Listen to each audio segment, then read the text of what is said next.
Oklahoma State should beat UCF in Orlando tomorrow. But UCF maybe shouldn't be as bad as they are because we know stats, lives matter. And statistically speaking, UCF's going to have an argument to make this the epitome of a trap game. You are Locked On Oklahoma State, your daily podcast on the Oklahoma State Cowboys, part of the Locked On Podcast Network, your team every day.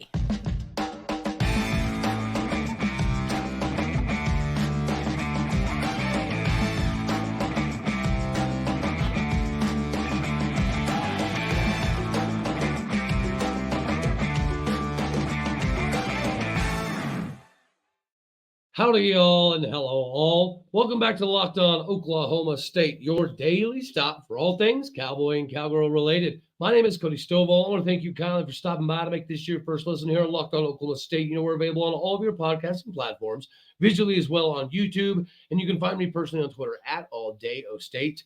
Today, we're partially brought to you by Gametime. Ladies and gentlemen, create an account with the Gametime app. Use the code LOCKEDONCollege for $20 off your first purchase today. So as we look forward to UCF, they're literally a walking conundrum. I don't like the word trap game, but this is kind of the epitome of that. Whenever you have one of the worst teams in the league, or at least appearance-wise, you would think that this game should be somewhat simplistic, but it's not going to be because statistically speaking, are kind of good, right? UCF has the number 2 total offense in the entire Big 12. They've accounted for 4,354 yards already. Okay, that's nothing. It's nothing to not pay attention to. They're the number 1 rushing offense in the Big 12 with 2,044 yards as a team at 5.7 yards a carry and 227 yards per game. Meanwhile, our defense it lacks in some of these categories. From a passing perspective, they are number 6 in the Big 12. We're number 7. Defensively, they are number 1 in total passing defense in the Big 12 by a decent margin. They've also got a pretty special guy returning the ball. We'll get some of the particular individuals here a little bit later on. But as a whole, I just wanted to hammer home that they're pretty good, right? They're number 3 in the conference in first downs. And one of our Achilles heels has been third down defense. Well, they're also number 3 in the conference in converting third downs. They're going to provide a good test. Ollie Gordon's number 1 in the Big 12 in rushing. Everybody knows that. But R.J. Harvey isn't too far behind him. And they also have another running back in Richardson that's a pretty daggone talented type of guy. Offensive line, that could get a little bit tricky for them. They've been rotating 3 different centers all year, including the previous week against Cincinnati. They did get a Big 12 W, so congrats to them on that one. But even if you look at the scores of the games, most of the games have been very, very close. Guys, they should have beat OU. But that was literally top 5, one of the worst 2-point conversion plays I've ever seen in my lifetime. If you go look at the passing categories, they've got some talent there, guys. If you look at the receptions categories, number 2 in the Big 12 is Javon Baker. Number 5 in the Big 12 is Kobe Hudson. And then they've got that return specialist, Xavier Henderson, who's kind of questionable, but he's going to play a big part in what kind of success they're going to have. R.J. Harvey is number 2 in the conference in rushing touchdowns behind Ollie Gordon. Pretty good company to be keeping. Defensively, guys, UCF, not bad. Not bad from an individual perspective. They've got Jason Johnson, a linebacker, 6'2", 235-pound guy, who's right behind Nicholas Martin and Danny Stutzman at number 3 in the Big 12 in tackles. They've got the number 1 guy in the entire conference in tackles for loss at Tremon Morris-Brash. That dude is good. They've also got somebody else right outside the top 10 in tackles for loss, and Malachi Lawrence. When it comes to the sack category, number 2 in the conference, Tremon Morris-Brash. They've also got number 3 in the conference, and Malachi Lawrence. This is a pretty good football team. It's not necessarily indicative, obviously, of their overall, but this is going to be a challenge. Okay. And this is exactly why I say this does set us up for potentially a somewhat trap game. I hate that term again, but if we're looking at from a statistical perspective, UCF is better than Oklahoma State in almost every meaningful category. Defensively, offensively. So this game's going to come down to a multitude of things, but if any of us think that we're just going to hammer home UCF on their home turf with their Cape Canaveral's custom uniforms, and I won't lie, look pretty daggone cool. I'll be pretty excited to see what we break out uniform-wise. We'll have to holler at our boy Justin Southwell to get his advice in that department. But UCF is not a bad football team. Most every single game they've been in has been close.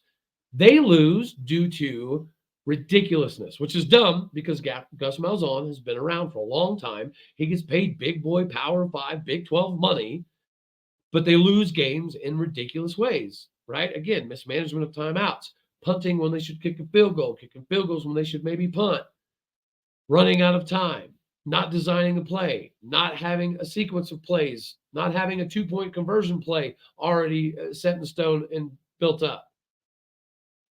This is a team that literally shoots themselves in the foot more than they actually get beat, which is going to be kind of part of the keys to the game, which we're about to jump into to get the victory. But if any of us think that we're going to go into Orlando and we're going to steamroll UCF, I do think that this is going to be a little bit of a eye-opening experience. They are last in the conference in stopping the run, though. They're one of the top in stopping the pass. So we obviously know this is going to cater to what we kind of saw against OU. Everybody's going to sell out to stop Ollie Gordon. That's not going to change from here on out. But Cincinnati just had 2 100-yard rushers on this same UCF defense last weekend. Again, they've got an all-American level defensive end. They've got a couple all-conference level linebackers that do make life interesting. They're good at sacks. They're good at tackles for loss. They're good at getting the backfield. They're good at causing disruption. They're good in the pass game. They are not good at stopping the run. And they haven't faced an offensive line as consistently progressive as Oklahoma State's have been this year. We have progressed every single week. This is a true testament of Charlie Dickey's ability when you actually let him have his guys get hands-on and just dominate. KISS. Keep it simple, stupid. That methodology has been able to do a lot for Oklahoma State recently. Hopefully that can continue to shine through as we take on at UCF. But again, it will not be easy. Statistically, this is a good football team. They just find ways to shoot themselves in the foot and get in their own daggone way. Hopefully they can do a little bit of that again this game day as we approach tomorrow. Make sure you got your orange on because it is, in fact, orange on Friday. But ladies and gentlemen, if we're going to keep talking about capitalization, then we have to talk today about FanDuel. FanDuel is America's #1 sportsbook betting partner for a reason. And today, our new customers get $150 back in bonus bets with any winning off of a $5 money line. That's $150 back if your team wins. If you've been thinking about joining FanDuel, there's literally not a better time to get in on the action today. The app is safe, secure, and super easy to use with a wide range of options, including money lines, player props, overs, unders, Heisman's, conference titles, Super Bowl winners, and more. Visit FanDuel.com/lockedon to kick off your NFL money-making season. Again, that is FanDuel.com/lockedon. Go to FanDuel, the official partner of the NFL. Keys to victory. All right, so we just kind of laid out statistically why this is a good game, and it's not a game that we should overlook by any stretch of the imagination. And I'm talking about not necessarily from the player's perspective, right? I do think that they understand with the camaraderie, the leadership that they have in the locker room, they cannot afford to slip up in the next few weeks. They're very well aware that they should win all 3 of these games, but they're also very well aware that UCF makes games interesting. They've been in game-winning situations in the last couple minutes of a lot of their season. They just don't find ways to get it done. They find ways to screw it up. So keys to a victory for me, one of the biggest ones I think that we need to address is discipline. They are a highly penalized team. Like I said, they find ways to shoot themselves in the foot. Like if it's 4th and 1 and they're on the plus side of the field, they have back-to-back false starts. And then they're completely out of range and out of the ability to go for a 4th down. They do that to themselves quite a bit. They don't get a lot of the crazy personal flag type of penalties, but it's the little stuff, right? It's the illegal crackback block. It's the illegal diving at the offensive lineman's legs or knees or hitting a defenseless receiver.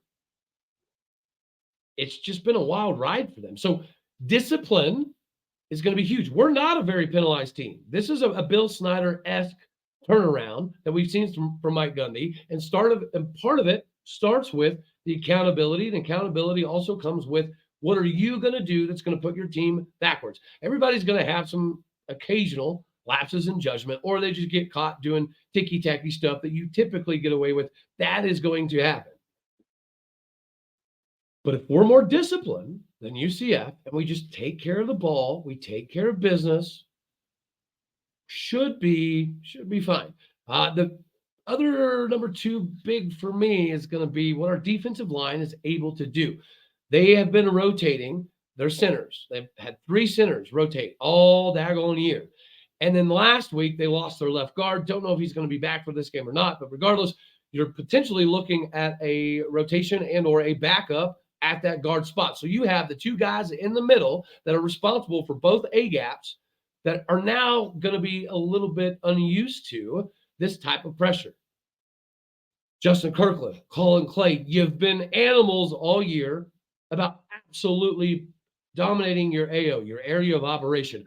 We need more of that. But even on a better level, we're good at containing this area and allowing the guys behind us to make all the plays. And that's fine.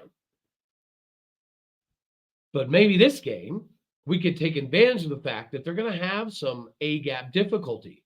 They're really good at running the ball. Their running backs are both pretty light scat back style of dudes. They can run up the middle. They will run up the middle, but they would prefer for you to lose contain so they can bust a big one.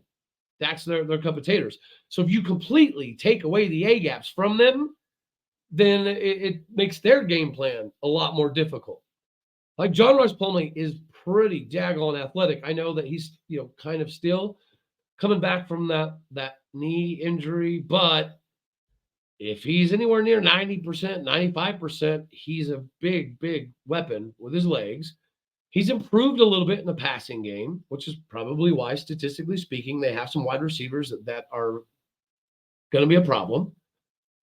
But yeah, other than discipline, I think that our defensive line should dominate.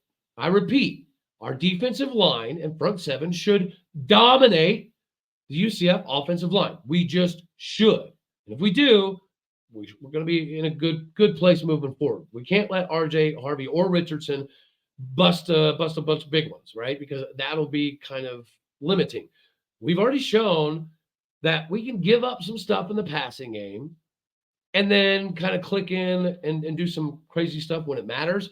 4th down, into games. Brian Nardo's been very good there. 3rd down, we're getting a little bit better. Obviously, you want to see much more improvement. One of the ways we can improve is by dominating the A-gap. And if we can dominate B-gaps too, that'd be great. Deshaun Brown, he has been somebody we've seen get better and better and better as the season has progressed. He hasn't really had that ha-ha moment quite yet, at least nationally, publicly. I'm hoping this is the game for that. So I think Deshaun Brown could set himself up for big day-to-day, not just dominating an area of operation, but John Rice Plumlee is going to try to get mobile occasionally. He's the defensive end that is fast enough, agile enough, and quick enough to trace him down. Number 3. All right. We all know what our running game can do. We all know what their wide receivers can do. We also know that our safeties are very aggressive, but sometimes lazy. Looking at my eyeballs, Kendall Daniels. We also know that Corey Black is pretty terrible on contained responsibilities. I would wager that 85% of the time that Corey Black is left isolated on the wide side of the field by himself without a wide receiver over there and an unbalanced look from the offense, he gets burnt on contain all the time. Happened again in Bedlam. So if we know the wide receivers are good and John Rice Plumlee has improved a little bit throwing the ball, and they've got some deficiencies on the offensive line, I'd imagine they're probably going to try to get the ball out of John Rice Plumlee's hands pretty quickly if they cannot establish the run game, which means that our corners are going to be more on an island. And Corey Black, sometimes he looks amazing, and sometimes he looks like a sophomore again. DJ McKinney has showed up and showed out as the season has progressed. Cam Smith is still a versatile, lengthy asset that's going to be able to kind of help us with this UCF game. So number 3 to me is our secondary. Can our secondary do enough to keep UCF's high-powered offense virtually off the field? The number 1 offense is OU. Number 2, UCF. We did a pretty decent job with OU's offense. I mean, they hit some big chunk plays, but other than that, we controlled most of the game. So if our secondary is able to do more than enough, and we make UCF even more one-dimensional than they maybe have been throughout the course of the season, to me, those are the things to really pay attention to. Discipline. We're one of the least penalized teams going up against one of the most penalized teams. We need that trend to continue. Number 2, our defensive line. Specifically, I would like to see Deshaun Brown do a little bit more, right, as far as the statistical sheet is concerned. And then our secondary. Can our secondary hold up? Because if our secondary is able to hold up and we are able to dominate the A-gap with some of the deficiencies that they have at the center and guard position, this should open up more possibilities for us to control the game, run the clock, and score more points than UCF at the end of the day. And that's basically what it boils down to, right, is more points at the end of the day. That's what we're looking for here. I do anticipate this one to be kind of close, but I have some faith. I have some faith, but I also see that this is kind of scary. This is a bad position to be in. It's a game we should win with a lot of implications on the line. I'm a little nervous. Because their stats are kind of deceptive. Not always, but in this case, they are. Another thing that's deceptive is getting tickets and having to prepare for weeks and months in advance to get big tickets. Gametime gives you the ability not to have those concerns anymore. It's fast and easy for you to buy tickets to sports, music, comedy, and theater near you with killer last-minute deals, all-in prices, and views from the seat. With the best price guarantee, Gametime takes the guesswork out of you buying your tickets. Easy to find, easy to buy. You get to view the seats. You get to see the seat before you buy it, know exactly where you're sitting before you even get there. They have deals right up to the start of the event or even an hour after the event has started. If you want to find last-minute seats, Gametime is the place to do it. Take the guesswork out of buying tickets with Gametime. Download the Gametime app today, create an account, and use code LOCKEDONCollege, all one word, for $20 off your first purchase. Terms apply. But again, create that account, redeem that code, LOCKEDONCollege, LOCKEDONCOLLEGE, for $20 off today. Download Gametime, last-minute tickets, lowest price, guaranteed. This W, it's not guaranteed. It's not. I get that. That's why I wanted to kind of cover some of this. So let's shift gears here. Let's move on to the updated Big 12 power rankings from us. All right. Got to start at the bottom, work our way up. Last place, you just lost to UCF. So Cincinnati, sorry, love you. See you later. You're down at the bottom, buddy. Baylor, I don't know. Poor Dave Aranda, I guess, I think. But yeah, no. Houston, number 12. they've had a couple good wins, and they should have beat Texas. They're climbing a little bit on this list here. I got UCF right here at number 11, simply because they did find a way to win this last game. Cincinnati and UCF are the two teams that have found ways to lose games in the end by shooting themselves in the foot over and over and over. So this was basically the shoot yourself in the foot bowl, and UCF got the better end. They found a way to dig deep and win at the end, which they haven't been able to do, so we'll put them at 11. BYU, up and down, very inconsistent, don't know what to think. Sometimes they look good, sometimes they look terrible, sometimes they look like they have depth, sometimes they look like they have none. That's why they're at 10. TCU at 9, not a big believer, but they could pull off a big upset because they are 8-3 in the last handful of meetings over Texas. Number 8, we got Taco, Wreckham Tech. You got a W, even without the main man, Baird Morton. So congratulations. West Virginia, man, you're hanging on. You're hanging on there. And you're going to have some opportunities to get a little bit better as the season progresses as well. Iowa State, still good football team. Had a difficult proposition. Rocco Becht looked very pedestrian, which obviously was a little bit of an issue. Got them at 6 here. K-State, the Purple Power Cats, show up at number 5 here. Oh man, how do you lose that one?